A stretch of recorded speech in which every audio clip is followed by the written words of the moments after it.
Brendan, firstly, I want to take this opportunity to thank you for taking the time out of your busy schedule, I'm sure, and to come onto the podcast and talk. It's an interesting topic I've been wanting to cover for some time now. It's all about this whole social media, creators, influencers. What does this all mean, especially for the hunting industry? But where I really got intrigued with your journey specifically was the whole fight you're having at the moment with TikTok. But I'm sure we'll get into that. Yeah. But firstly, before we do, just everyone back home or listening to this, what has got you into social media? I know you're an entrepreneur in this market, so tell us a little bit about yourself. Yeah, so I mean, I have a background as a child. I grew up on a hunting farm, actually. So I come from a farming, hunting background. So, I'm no stranger to the bush and wildlife in South Africa. My father was also a nature conservation officer for many years. And being a 90s, early 90s kid, we grew up on that transition period between, old technology and then cell phones coming around and cameras getting better. So I think my upbringing was very much an introduction into what we see now in terms of technology and social media. And so I was actually quite late to the social media party back in high school. And it wasn't really something that ever interested me. I was very interested in photography and film and stuff like that. And then when I got to varsity, I went and studied animal science. So yeah, I studied animal science, and then the first job that I ever had working as an animal scientist was for a company, and one of the major things that I had to handle for the company was their material, their marketing material, because we were bringing in products from overseas, and I had to obviously get training on those products. I had to understand how to market and sell them here in South Africa because I was a rep, and it was sort of a bridge between an industry, which was the feed industry, the animal feed industry in South Africa. And on the other side, I had to sort of understand marketing and advertising. And at that point, I had actually been doing a lot of videography for another PH that I was friends with.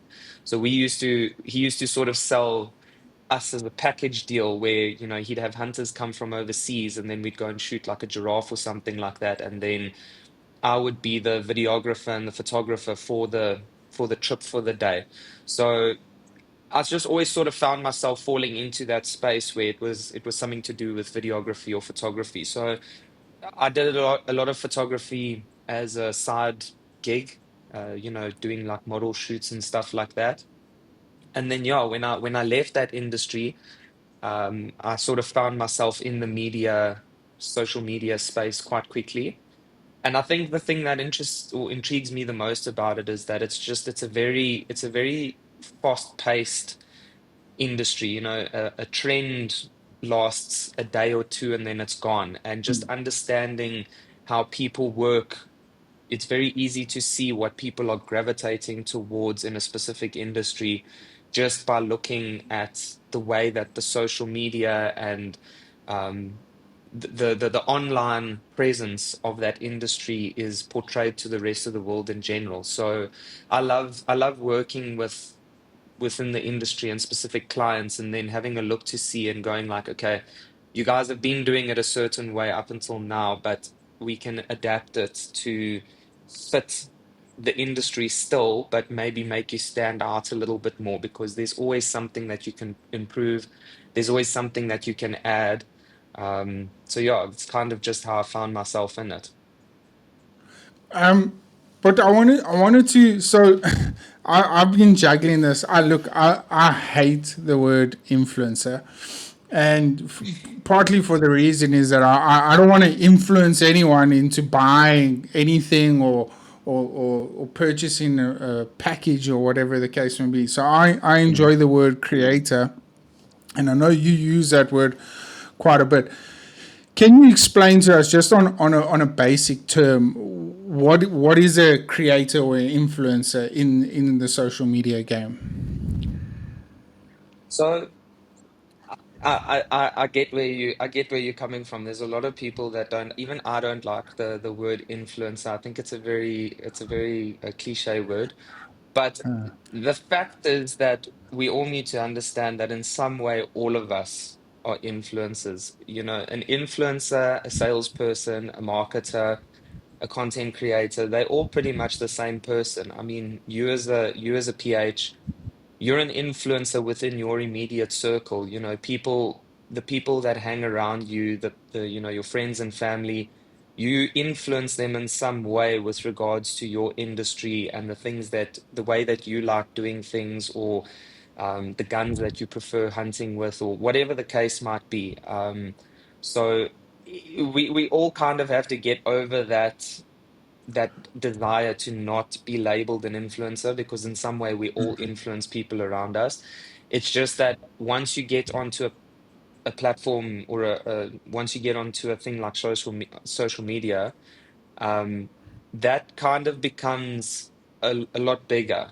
Your ability to influence just becomes a lot bigger. And for some people, it takes a long time to get there. I mean, take me, for example, my Instagram. I wouldn't consider myself an influencer on Instagram, because it's basically just people I know. I've got a very small following, whereas on TikTok, I have an order of magnitude much larger following. So there, I would consider myself to have a certain level of influence, and it also looks different for everybody. So yeah, getting into it, you kind of just got to pick what it is that you enjoy doing, or the things that you gravitate towards. And once you start creating that content, and content creation looks very different depending on what your idea of content creation is.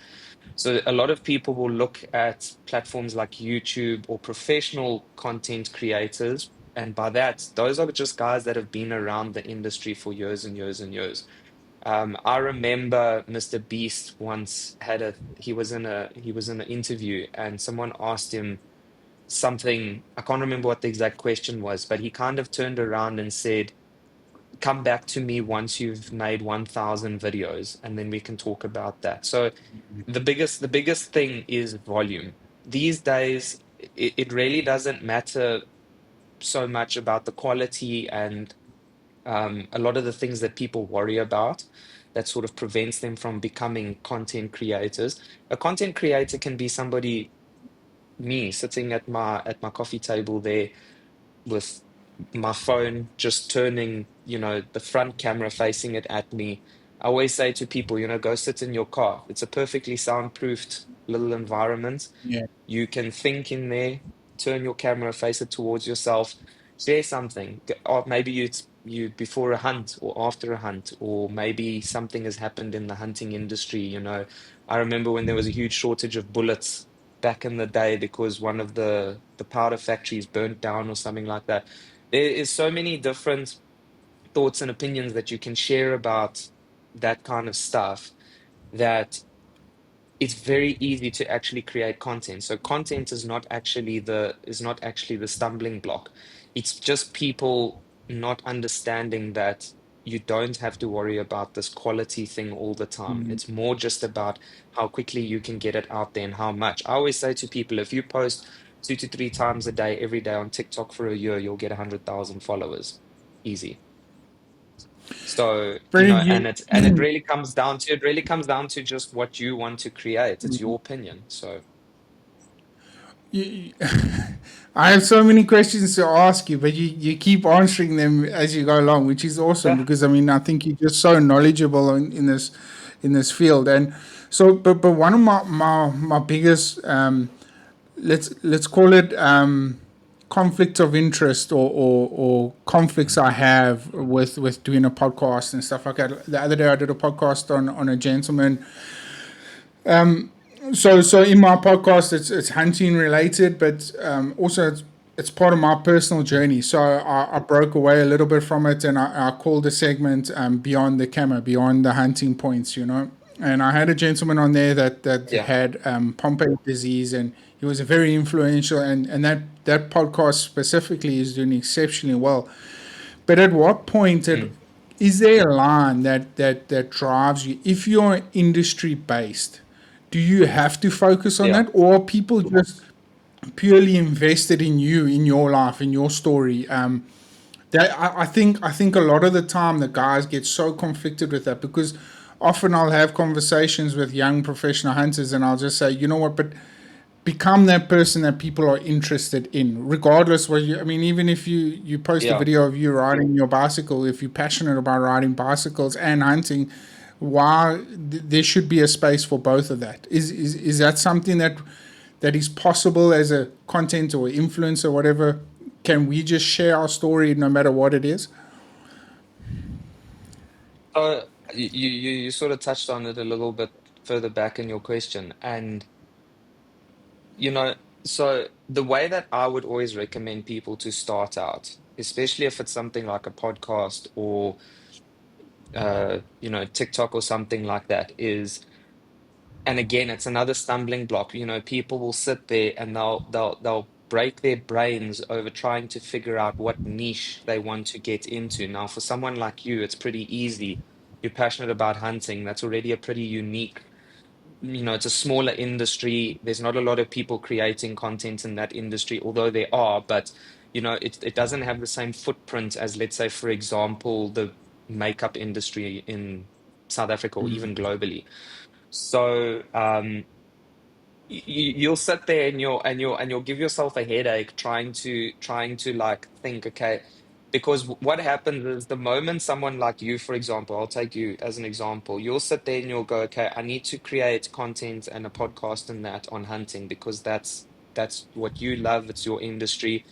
So you'll think, okay, cool, I'm going to choose hunting. Then the moment you choose hunting, you're going to sit there and you're going to go, oh, okay, but what about hunting? And every time you focus in on a niche, you realize that there's sub niches within that niche. Then you can't decide which of those sub niches you want to focus on. And then once you focus on, let's say, for example, okay, I want to do hunting. And then you say, okay, I want to do big game hunting. And then you go, oh, okay, but now do I focus on this big game or that big game? And then when you get into that, you go, oh, but now do I focus on foot hunting only or open sight so every time you go in, you realize that there's another level below that, and it just becomes harder and harder and harder because you want to make a video or do something regarding this specific thing, but then you realize that the mountain that you're trying to climb is so much bigger because it's so,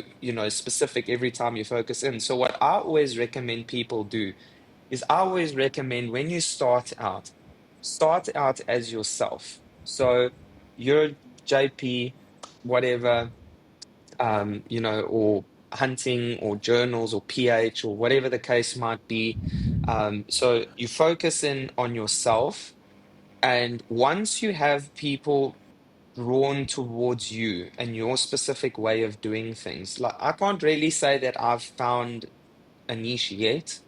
There are definitely things that I talk on that people prefer listening to me talk on. And, this is one of those things because it's an industry that I'm in. But initially, I was just sort of firing in every direction. And the sort of the way that I looked at it was I'm a South African. I'm going to just create content as a South African. So I'm just going to fly the flag high proudly in all of my content.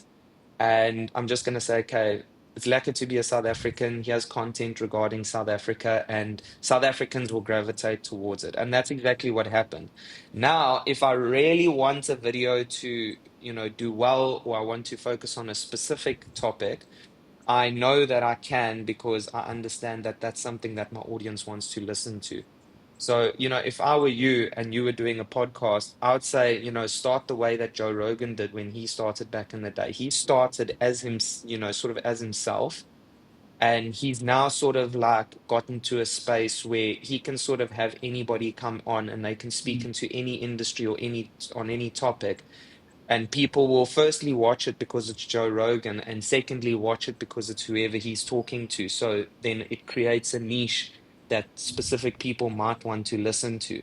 So he always wins because if people want to watch just because it's him, they'll watch just because it's him, or they'll watch because they're specifically interested in that topic that they're covering. So I would always just recommend start as wide as you can, and at some point after a couple hundred videos or whatever, you will find that there's a specific thing that people prefer listening to you or watching you talk about. Do you think content creation or influencer status is for everyone? Anyone can be it, or do you think there's just a small group of individuals that are out there that are capable of building an audience and stuff? No, I think anybody can do it. I come across people daily where I think to like I look I see their content and I wouldn't watch it. I'm like I can't watch this.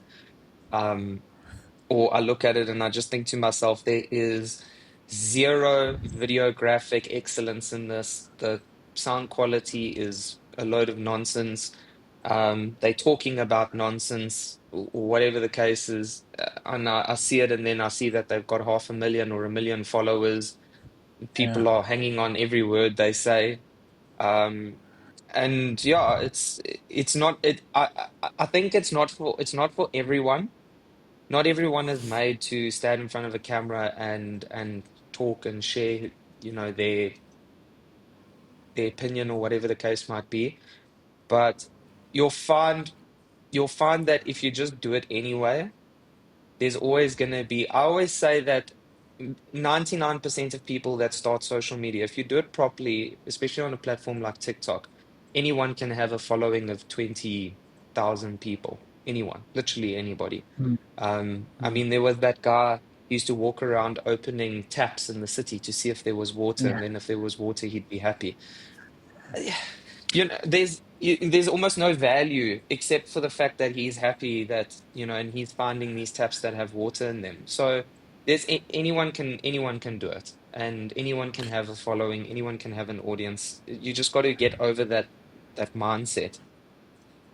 So I mean, but that leaves us for like an very so important responsibility that we have, because I mean, if you are going to want to play that game of being an influencer and influence people in a very Yeah, healthy and promotive and motivational way, I mean, you can't go and chow magic mushrooms and walk around the town and open all the yeah, taps up and yeah. get stoked about it. But so my next question, and I'm building up into the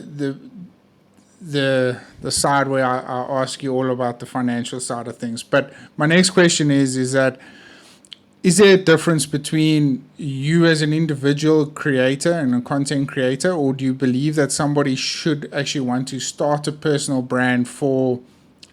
I've always just felt starting a personal brand and being able to utilize that as a content creator and stuff, it opens so many different doors from a financial point of view. Is that something somebody should be looking into? Um,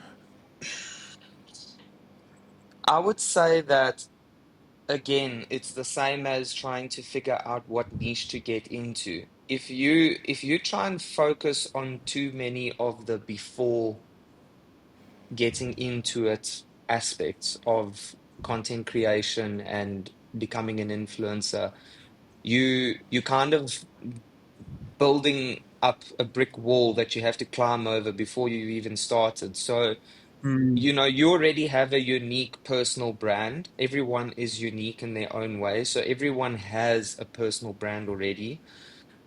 Some people's are more refined than other people's, but you can always refine it as you go along. And it's always going to change as you uh, adapt to this journey that you've started. Your personal brand will adapt with it. So unless you're in the fortunate position to have a very strong personal brand already, to have already been, for example, let's say someone who's um, come from a fortunate background to be in modeling, and you've got a lot of, photo content, you've got a very nicely laid out Instagram account, you maybe have a bit of a following there already, or you're already sponsored in some way because, let's say, for example, you were a sharpshooter in school or something and you were sponsored. And, so unless you already have a personal brand that's centered around like your talent, for example, I used to be in, I used to shoot, I used to do archery for Tux, for example. And I mean, those guys, they're professional archers. They already have a very strong personal brand. They're sponsored by Hoyt or whoever it might be. They have the clothing, they have everything. So if you want to look at it like that, then yes, you can start with a personal brand and you can create content around that. And then your content is going to be very centered around that personal brand and your sponsorships and stuff like that. So you can start there, but if you don't have that, it doesn't need to stop you from getting into it. And your personal brand will develop once you're in that space. It's I actually never thought of it like that, but it makes complete sense. It's just yeah, I think with the personal brand, it became more of an identity crisis. Like you said, like you've got to build it up as you go along, which makes perfect sense now that I Yeah. look at it, and it's a great way of seeing things. So yeah, but Brendan, another thing is that, and you touched on it now with sponsorships and stuff. Especially, I've been on a personal mission, and essentially that's why PH Journals kind of started, was to promote Mm. conservation and hunting in an ethical and moral way, and it kind of transgressed into a space where, as a professional hunter, I wanted to figure out of season, how could professional hunters make a sustainable living, and because we Yeah. out there from April until late September, we're generating content almost on a daily basis, because we're out there in the bush, we're taking photos of the Yeah. animals that are getting shot, we're taking photos of sunsets, we're taking videos of guys getting ready to shoot, or whatever the case may be. And I wanted to try and see if there was a way for us to shift that into a monetization point. But I'm Mm. finding it very, very difficult. And this is where I was very intrigued with the way you approached the whole TikTok and the Creator Fund debacle. Mm. Is there a space in South Africa as content creators? And I might be talking niche specific now, because if you talk to a makeup artist or whatever, it's completely different. But is Mm. there a possible way of us monetizing what we are doing? Because it takes a lot of money, a lot of time to put in all this effort to create content. Yeah. Can we turn that into a monetization opportunity? So would you like me to specifically focus my answer in on the PH hunting industry? Because I have a lot to say about making money in that industry. I can be very specific for you if you want me to be. I think let's try and be specific. Like, I'm interested to hear. So, so, so firstly, I'd just like to reverse all the way back. I come from a hunting and farming background. I come from a conservation background as well, and I studied animal science at Tux. So I think I've got a very broad understanding of all the industries, farming, conservation, and hunting. And South Africa is a very unique country because those three spaces, if you want to call them that, are very large. We have, as a country, let's say our wildlife, for example, there's no other continent or country in the world that has the level of wildlife that we have, and also the size of wildlife. We have a lot of big animals in South Africa. So from a conservation and game viewing perspective, South Africa offers a lot in Kruger National Park, or any of the national parks that we have in South Africa, and even the private game farms as well, and private lodges that offer game viewing and conservation. And from a hunting perspective, we offer more than any other country in the world. I mean, every hunter wants to come to South Africa during the hunting season to come and hunt here in South Africa. So in that regard, we're very fortunate on all levels in all three of those spaces. And I've always maintained, I wrote my thesis on the Big Five as a conservation concept in South Africa, for my honors. And, at the time I was also hunting. So I had a very unique, sort of perspective on the whole thing. And I've always maintained that if those industries can start seeing eye to eye, everyone that is within the nature space in South Africa will actually benefit a lot more from each other and will actually be able to achieve their goals a lot better. So if the hunters and the conservationists could see eye to eye, then both sides of the fence could actually win because whether you like it or not, for the conservationists, they need to remember that the moment you put a fence up around something, even if it's a land as big or a piece of land as big as Kruger National Park, the animals can't migrate anymore. So once they can't migrate anymore, or they can't move out of an area as easily as what they used to be able to, you now need to play demigod essentially. You have to do fire breaks, control the population, make sure that your stocking rates are up to, scratch. So you have to manage your land, especially if you have a small piece of land like 2,000 hectares or something like that, which is what most of the farms, most of the hunting farms in Bella Bella, Tabazimbi, all those Mm. areas have. So those guys are essentially playing conservation officer and hunter. For the hunting season, they've got their guests coming in, they're doing hunting, and then for the rest of the year, they're trying to maintain the farm, they're trying to bush clear, they're trying to do everything that they can to make sure that the farm is healthy and that the bushveld is healthy. So I've always said if the two can see eye to eye, then because hunters especially overseas hunters, they're willing to pay a lot to come and hunt in South Africa.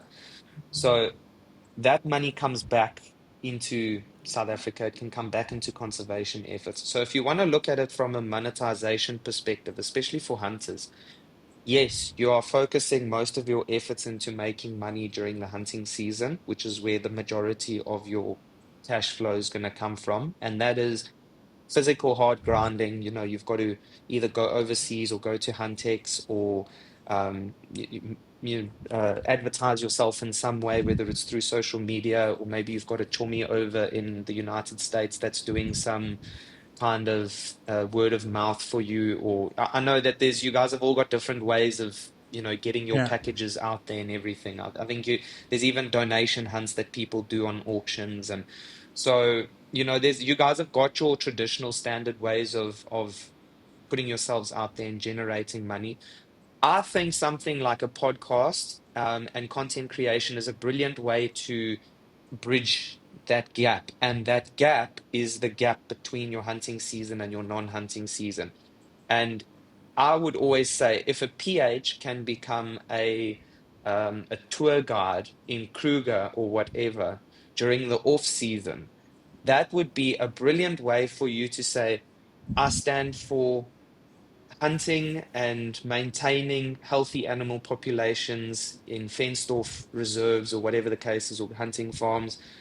And also, I stand for conservation efforts, game walks, whatever the case might be. And I think that the PHs that can nail that balance going forward and have outfitters or companies that do that effectively are the guys that are going to win in the long term because you have to bridge that gap. And if you have something like a podcast, for example, you can have your hunters come over here. You can do a post-hunt podcast with them. You can do it on the farm, on site, and you can just talk to them about their experience. And then once that starts going, you can even then get into a personal brand and maybe have, for example, a hunting clothing apparel line.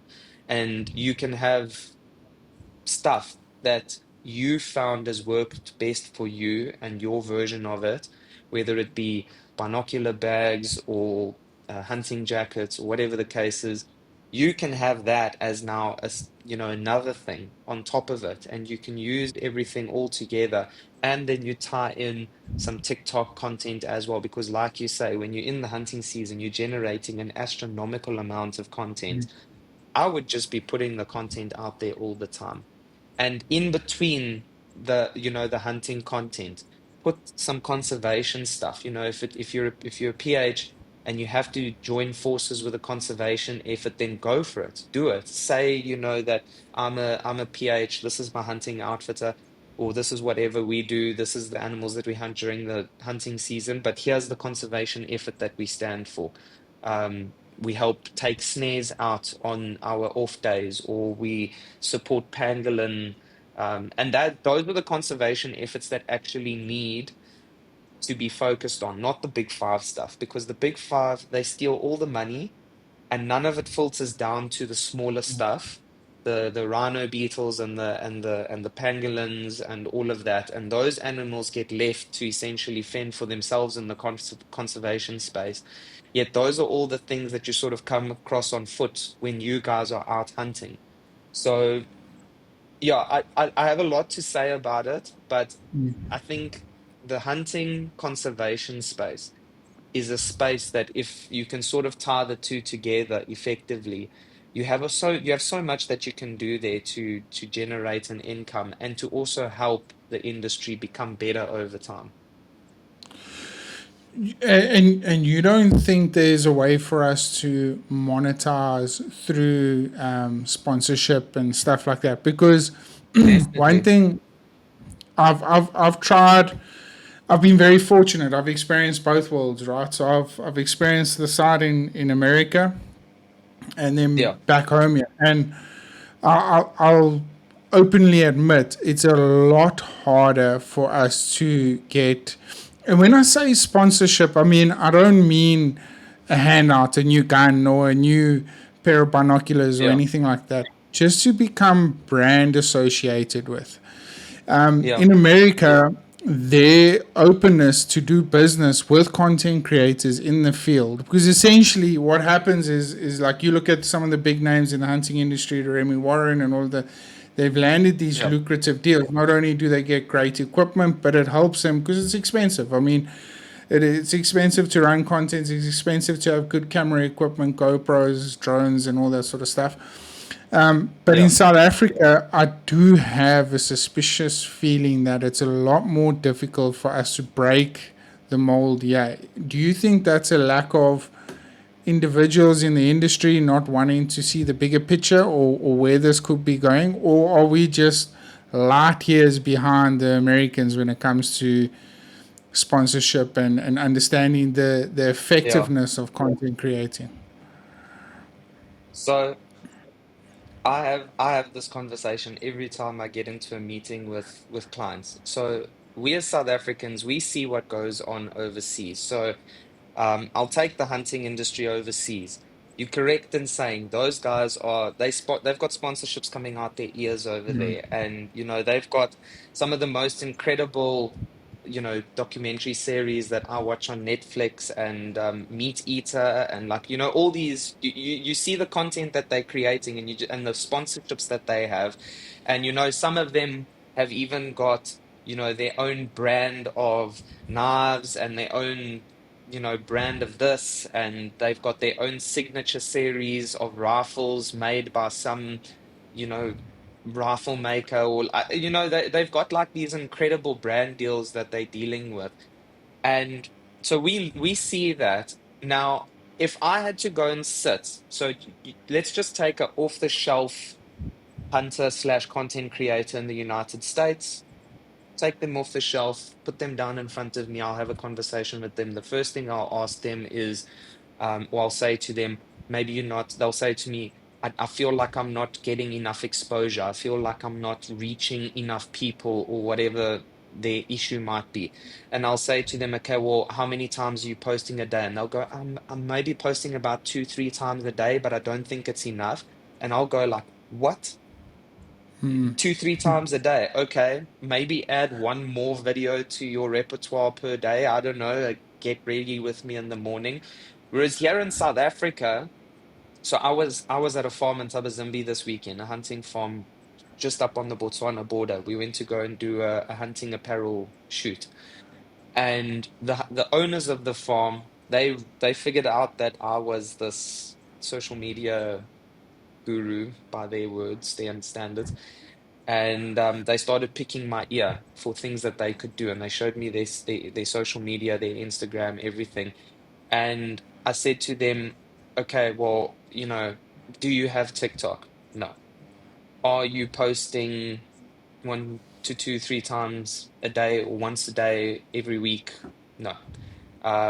Do you have this in place? No. Do you understand that about social media? No.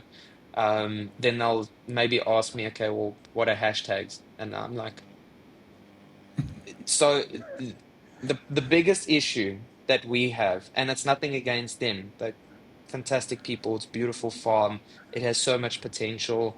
Yes, I can help them. But, I said to them when they were busy asking me all these things, what they should do, should they get their website redone and all of that, I said, no. Your husband goes for barefoot walks in the afternoon. They wanted to start the series where they asked me if it was a good idea, where he goes for the walks with the dogs. They've got three wire heads and one GSP, and he goes for a walk in the afternoon barefoot on the dirt road. And I said, that is a brilliant, just make one of those videos every day, put it out there because there's very few people that have I can't do that here. If I go for a walk here, I'm walking on tar road. Um, and I'm in the city. So I can't make that video. So he can make that video and people will watch it because people will always watch what they don't have. They'll always gravitate towards what they don't have. So when you make content on social media, you essentially filling a gap that people have in their life. So when it comes to brand deals and sponsorships and all these things that we see the guys in the United States having, the reason why we can't get them here in South Africa is because we're not offering enough to those brands in terms of coverage. Because brands are only going to sponsor you if they know that there's a guarantee that they will be covered in some way through the content that you're creating. So you have to have everything that you need to be doing everything that you possibly can. If you're a PH or a hunter or whatever, you need a podcast, you need TikTok, Instagram, Facebook, Twitter, LinkedIn. You need to be doing everything and you need to be shooting content daily. Even if you're not hunting, go for a walk, take your dogs for something, do a video of your dog going to the vet. It doesn't matter. Just do it. Make sure that your vehicle's in every shot. Make sure that just make content and just keep making content and share your opinion and share tips because that's another thing that your industry, a lot of the guys overseas, they show the stuff that they're doing. They show the things that they come up with. Oh, this is something I realized works better for me when I'm sitting in a deer hide 10 feet up in the tree kind of vibes. And this is better than this. So that is the biggest problem with South Africans. End of story. It's just that we don't create enough content for the brands to justify giving us those brand deals. But do you think that's only from a content point of view from us as content creators, or do you think it's from companies as well? Like there was a friend of mine, Wayne Dell, who landed a flippin' awesome deal with binoculars. It's called Vector Optics or whatever it is, and Mm, I looked at this and I was like, shit, this is such a massive step in the right direction for the professional hunting industry as a whole. Because if we've got brands like this wanting to come on board and wanting to embrace and sponsor professional hunters out there, but we're talking about a Chinese company now that's wanting to invest mm, into us as professional hunters. But if I look yeah. locally, and there's been a couple of guys that I've reached out to because I'm not saying I always want a handout. I'm saying I want to associate myself with your brand because together Mm, the two brands might generate this stronger impression, right? But do you think, yeah. getting back to my point, what I was trying to say is that do you think it's not only us as content creators that are dropping the ball? Do you think it's partly also some of the brands that are based in South Africa that aren't quite, maybe not confident in us being able to deliver the goods? Yeah. So at the end of the day, the industry is very small here in South Africa compared to the industry in the States. I mean, it that you if you go to the States, you just have to walk into a Bass Pro Shop to realize how much bigger their outdoor industry is than ours. It's ginormous compared to us. We don't even make a drop in the ocean for them.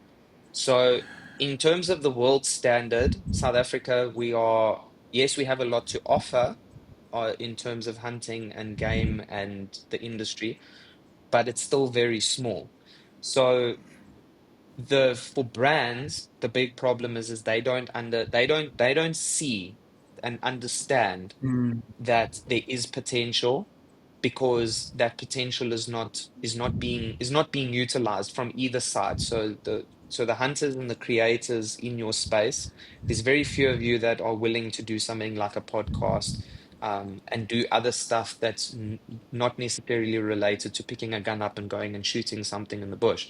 So that's the first problem. But the second problem is that when it comes to brand deals and trying to land brand deals, or associating yourself with those brand deals, the brands in South Africa, again, it's a huge problem that we have, where all of the companies and the owners of companies and the CEOs and everything, they binge watch American content like we all do.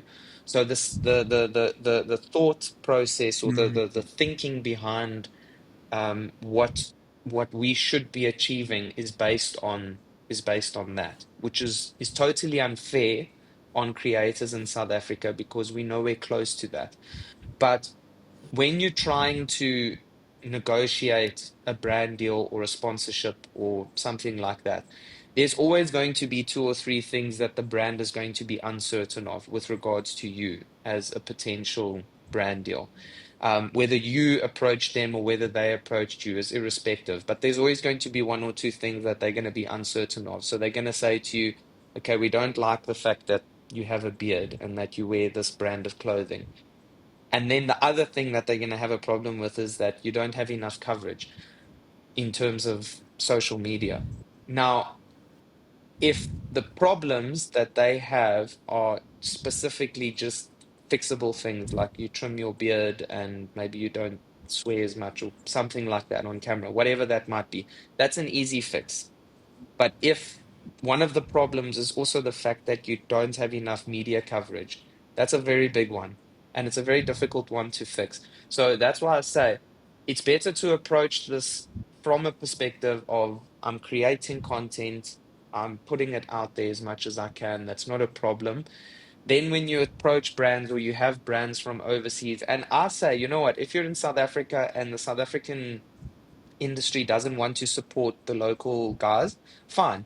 Send everything. Get overseas brands to come in. Approach the Chinese. They'll happily send as much as they Yeah. want, because for them it's cheap.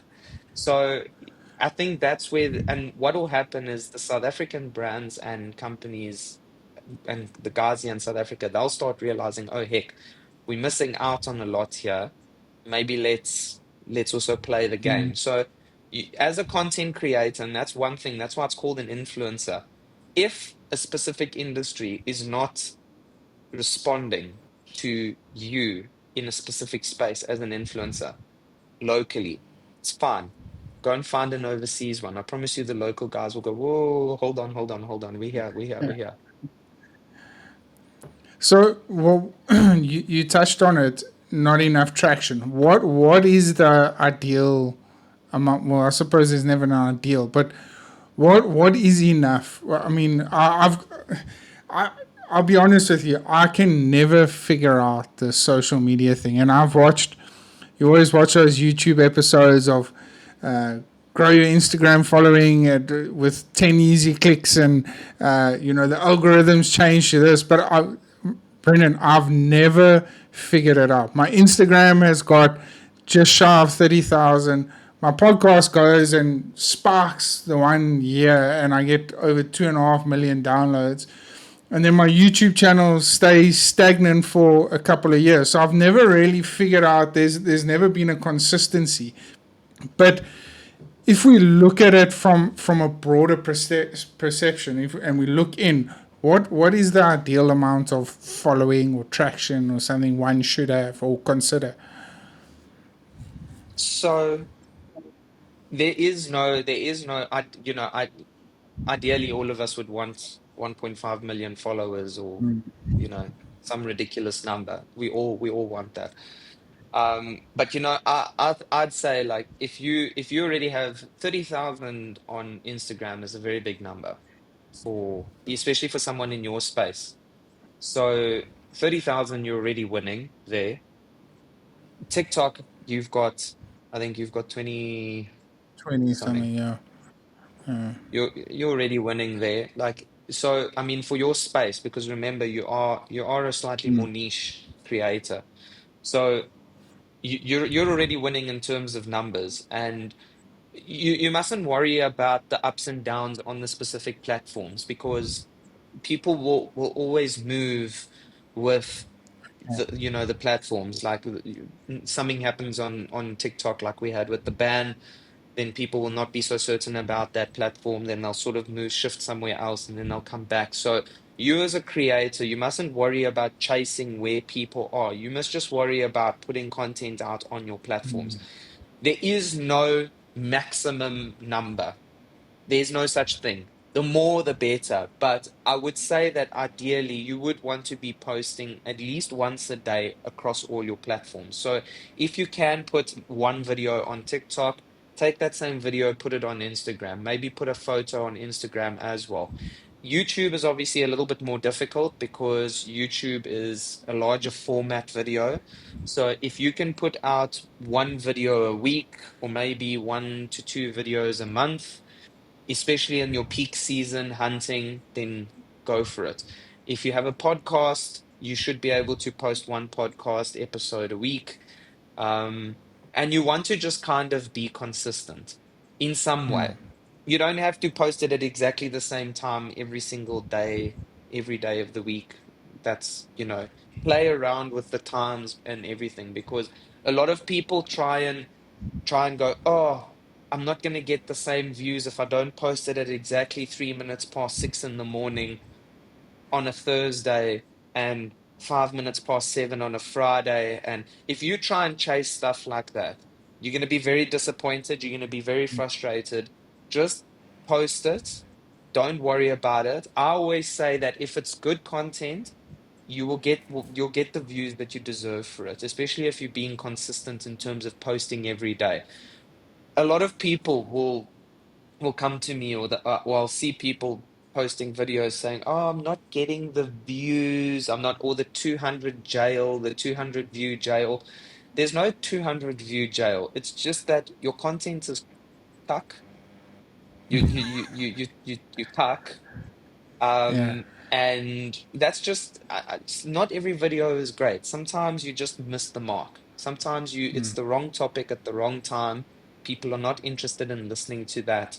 They're not going to listen to it. They're going to scroll past your video. And if you've just started out, no platform is just going to say, "Oh, yay, another person, let me push their stuff out to the rest of the world." No, you need to remember that the platform does operate on an algorithm. It does have specific ways in which it first watches you to make sure that you're not a bot, you're not posting nonsense. Your videos are going to get reviewed a couple times. Once they see that you're okay, then they move you into the okay folder or whatever it is that they do, and then your content will start doing better. Um, but you've just got to keep going. It's all about Yeah. consistency and just post. If you can post once a day, that's great. If you can post 3 times a day, that's better. If you can post 10 times a day, well, It's the golden period that. But I know you've created, and I definitely want to dive into that. But before we do, Because I know you've created a platform that's. I mean, I played a little bit around with it last night, and I thought, yes, it's such an I saw you exceptional, signed up. um, I saw you signed up. such a cool platform and stuff. Thank It's you. just I'm having issues with linking my Facebook and my Instagram account, but we'll chat about that. But Okay. my going back to the monetization side of things, you've pointed out something to me that I was never. I didn't even know we had a TikTok creator fund, and Well, only we don't. recently have. Yeah, we Yeah, don't. well, but in I didn't even know there was Globally. one to start it off. Yeah. Yeah, so you often you look around at your different analytics, and go into Facebook, and there's the whole monetization option. Instagram's the same thing, and then Yeah. I was very intrigued. Is we? I mean, you fighting the battle for us now, trying to get them to give us a TikTok creator fund. But is Mm. that an avenue that we could maybe look at? I mean, especially with the gifts. I didn't even know they took, what was it, 40% of the gifts that you get on a live or something like that. That's why I don't, in terms of the way, so TikTok, in the same way, YouTube has a creator fund. You can monetize yourself and you can get paid for your views. There's no other way to pay someone on YouTube. You can't leave a person a tip or whatever. You can subscribe, but a subscription doesn't cost anything. There is no other way for you to give people money, other than people having, let's say, a link for their affiliated products. Then Yeah. when you click that link and you go to an Amazon store, whatever, then you purchase that gun bag or whatever it might be. They then get a affiliate cut for that. But that's their own, they're doing that themselves and they found a different way of making money. Instagram as well. There's no way of tipping people. The thing that I hate about the way that TikTok has set up their general, so let's say, for example, if you look on a global level, every country in the world has access to the majority of features on TikTok when it comes to making money. Then you've only got so it's Brazil, America, then Germany, France, Italy, Spain, South Korea, and Japan. Those are and the UK. Those are the only countries in the world that have access to what YouTube also gives everybody, which is a creator fund. So there you get paid for your views, okay? But TikTok doesn't give that to the rest of the world. They only give it to those countries that I mentioned now. So those countries have got full access to the full beans version of TikTok and the way that you can make money on TikTok. So what you're seeing in South Africa, and I see a lot of people calling South African content creators beggars, because that's essentially the only way that you can make money is to sit there and beg for people to give you, sit on a live stream and then people must chuck cowboy hats at you and hearts and corgis bums and donuts and whatever. And so they're chucking these gifts at you. You can leave gifts on a video. So on the video comment section, you can give video gifts. Then you can have a subscription, which is also a load of nonsense because, now you're asking again for people to subscribe to you. Now it's a different kind of content that you have to make. Or you can work with artists or whatever, where you can like do a dance challenge or whatever. But let's say, for example, myself, I'm not going to do a dance challenge or a music challenge. I don't do lip syncing. I don't do any of that stuff. It's not adding value to my audience. So I don't like the way that TikTok has set up their way for South Africans to make money, because it's essentially you're begging for people to give you money. So you're relying solely 100% on the generosity of your audience to tip you and give you money. And then on top of that, TikTok still comes and takes a 40% cut. I mean, yes. So they reaping in the benefits of, so they are essentially charging you to not only use the platform and create content on the platform, but they are pocketing, they taxing you. They being like a government. They saying, here's a platform, you can use it.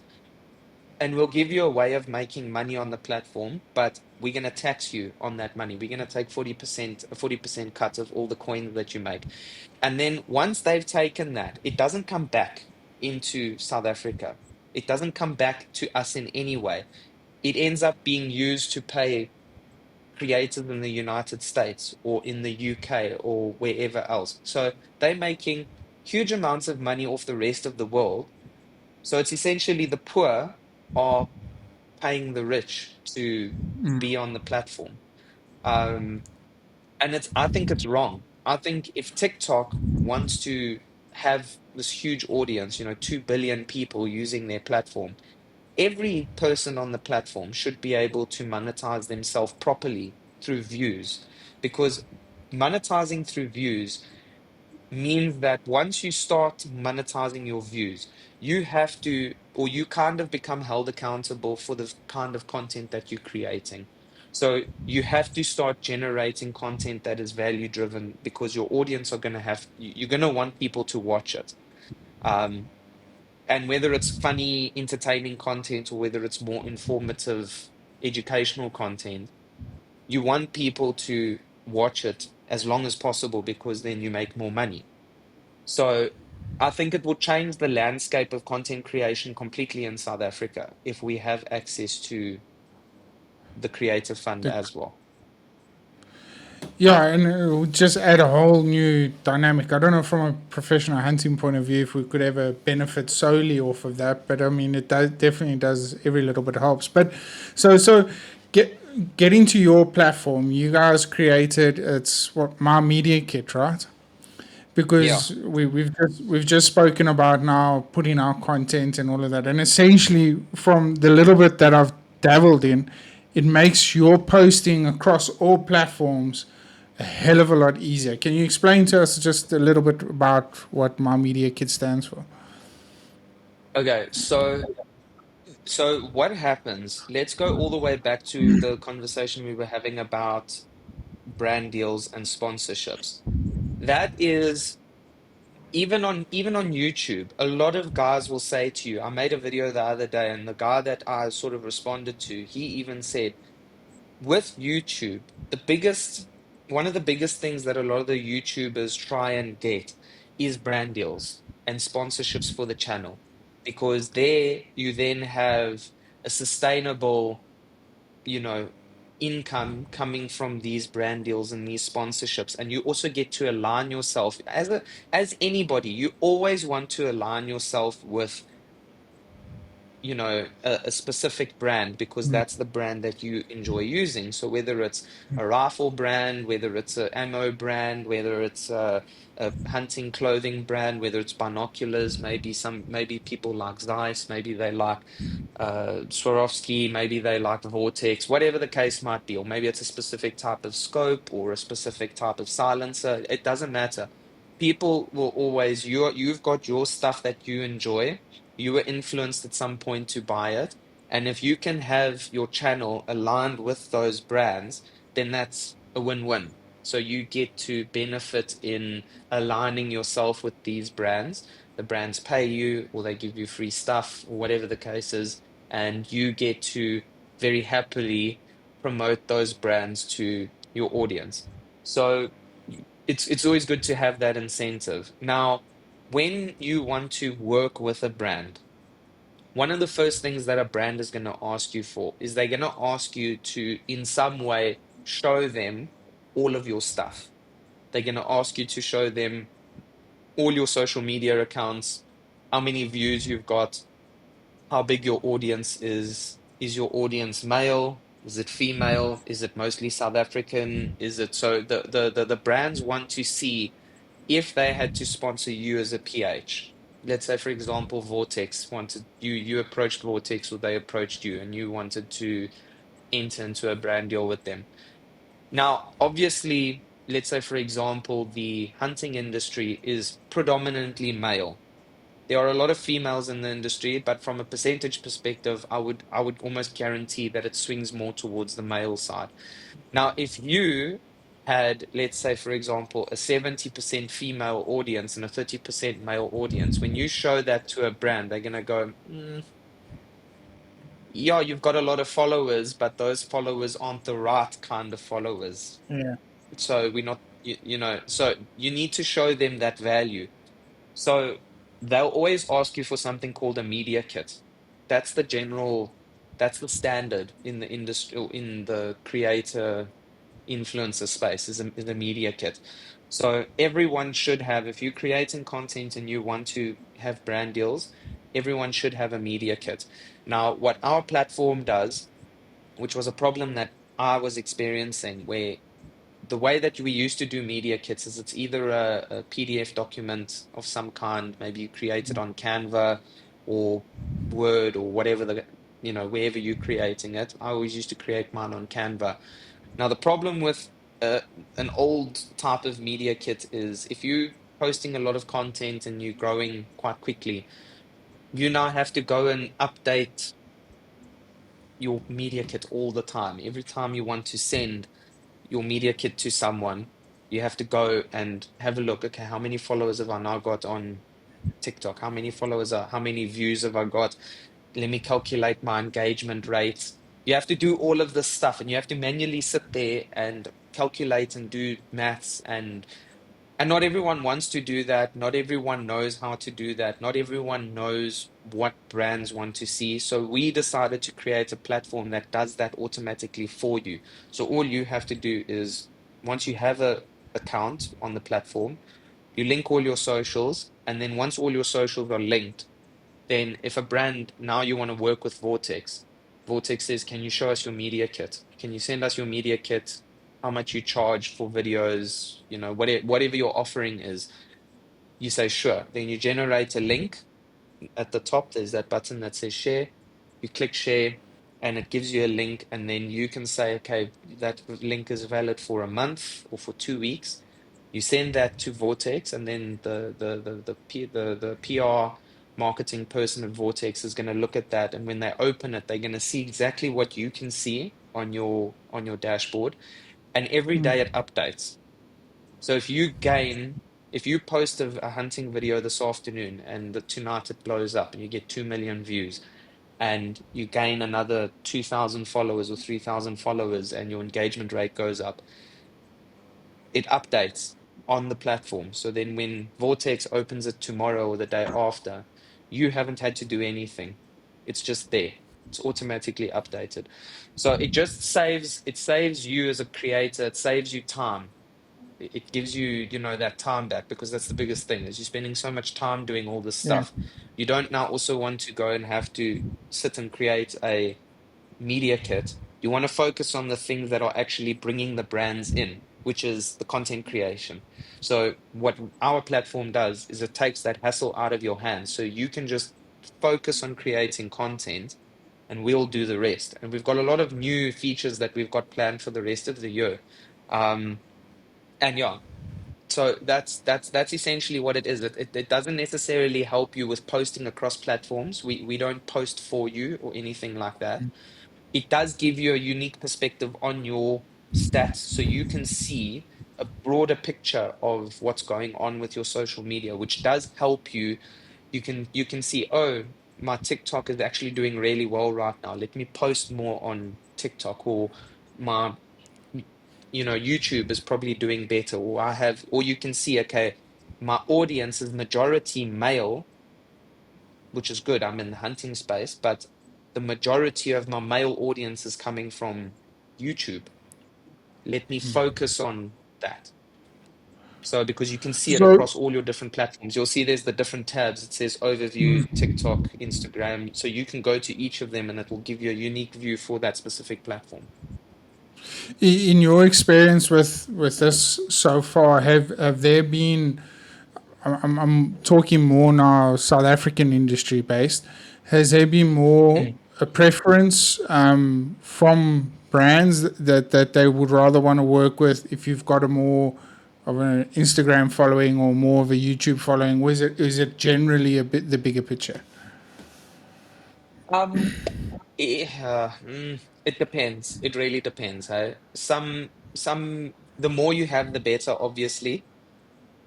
It also depends on what, like let's say for example, TikTok. TikTok's it's a very fast-paced platform. It's moving very quickly. So content is constantly being generated, thrown out.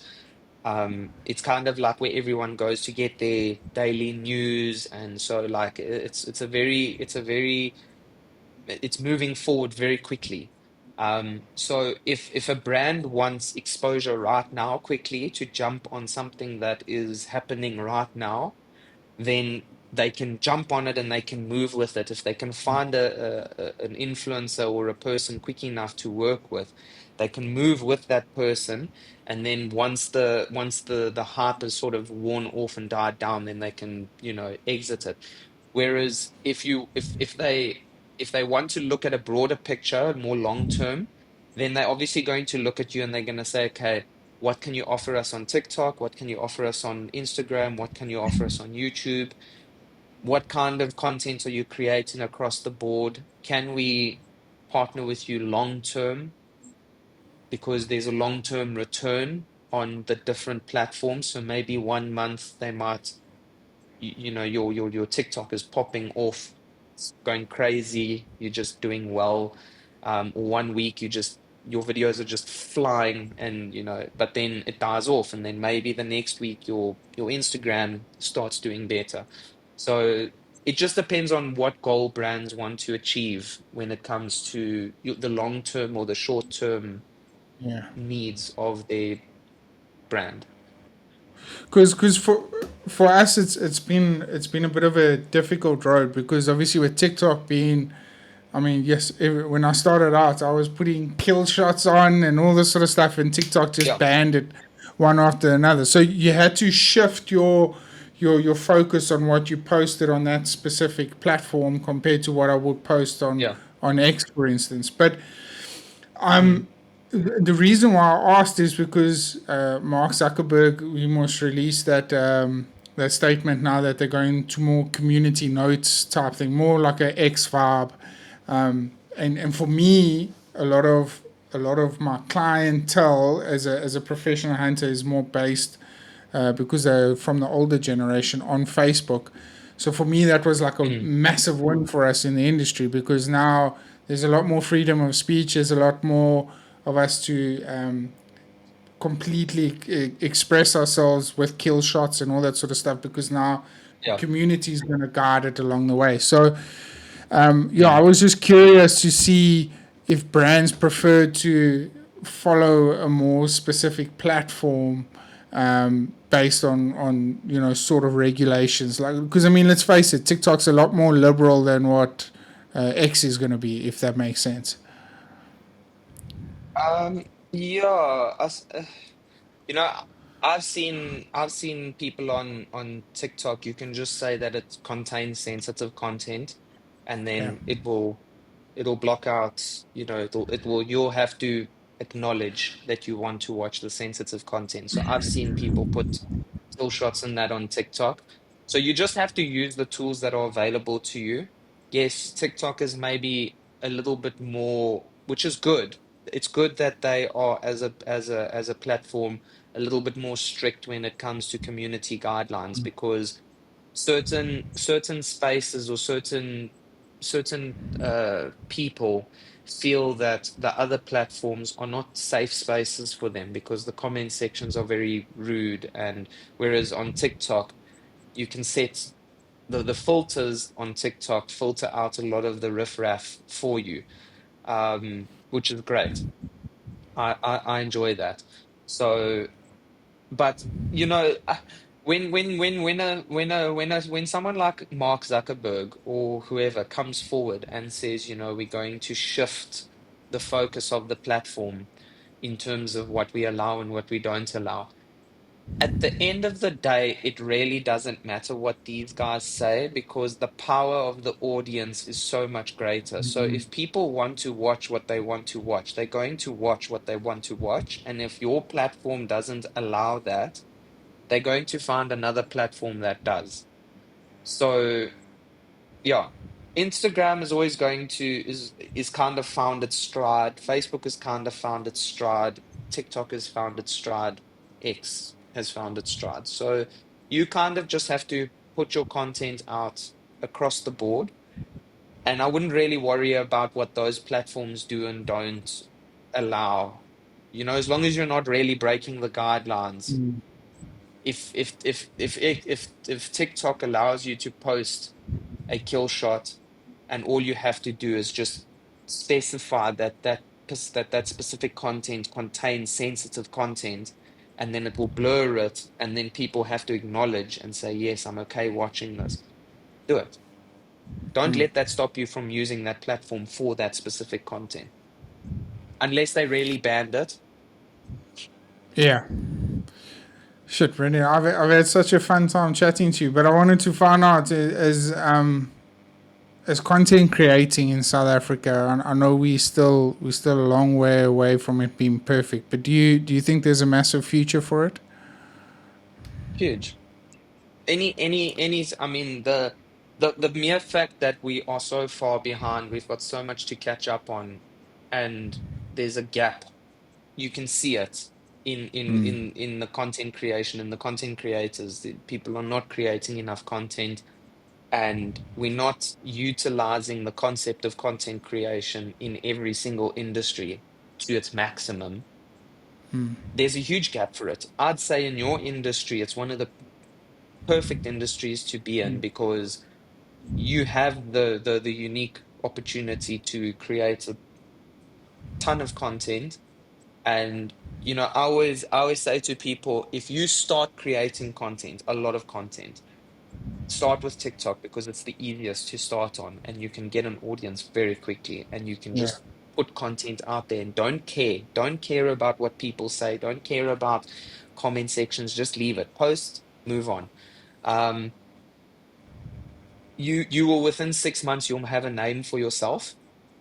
Within a year, you'll be the person that everybody refers to. Guarantee. Like, I can guarantee, if you start as a PH and you post, like, whatever, like, go take whoever's the person that's posting and has the biggest following or the most renowned person in the hunting space in South Africa. If you can post more than them, and you can post a wider variety of content than them, within 6 months, you'll be at the same level as them. Within a year, you'll overtake them, and you'll be the person that everybody speaks about. And you'll be the person that everybody says the gear that he uses, the approach that he uses, whatever, he's the person to watch. Within a year, I can promise you that will happen. You're very passionate about this, and I love it because Yeah. it's something. It's a No, dude, space I that mean, I've. yeah, No, yeah. sorry, go for it. I mean, I started realistically. m- Things really started for me in April last year. So I've still got a couple months until my full year has come around. Yet everybody is wanting to speak to me about this specific topic because I've put myself out there as the person that understands this. So if you do the same thing for your industry, I can guarantee within a year you'll be the person that everybody wants to come to talk to and hunt with and whatever the case is. Oh, my next question was going to be, what's your advice to somebody that wants to start out? But you've nailed it, and you don't need all the fancy equipment. You just need your cell phone. Most of us have It's got nice phones. Headphones are fine. You don't have to have that thing that you've got in front of you there. You don't have to have any of it. You can just start with what you've got and just go and go and go, because initially people are going to gravitate towards you because it's you and it's what you're saying. yeah, Once you start getting to a point where the look of some things really starts becoming an issue, then then you can start faffing about cameras and microphones. And if a company comes to you and says to you, we want to sponsor you, and we're going to give you a couple, 100,000 bucks or something like that. Take that and invest it into a decent camera and a microphone. Don't go and blow it on nonsense. If you really want to do content creation, then upgrade your gear. Um, and you don't have to wait for brands and companies to approach you, or for people to. You came to me, asked me if I want to do a podcast with you. Do it. Uh, Take me. You've got my media kit now. I'll help you with. the Instagram, Facebook is a problem, but it's not a platform problem on our end.